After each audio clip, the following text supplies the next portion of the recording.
Kay Ryan, dami talagang nagbibigay na ng pagkain kay Ryan.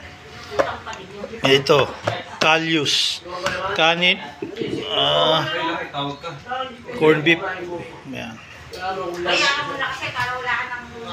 Sige. Yan. Natin ko mamaya, balutin ko muna. Ayan na lang ay binalot ko na at ibigay natin mamaya kay ano to. Kasi kay ano Ryan. Ito sa ano, ayan may dagdag kay Ryan, kapos palad.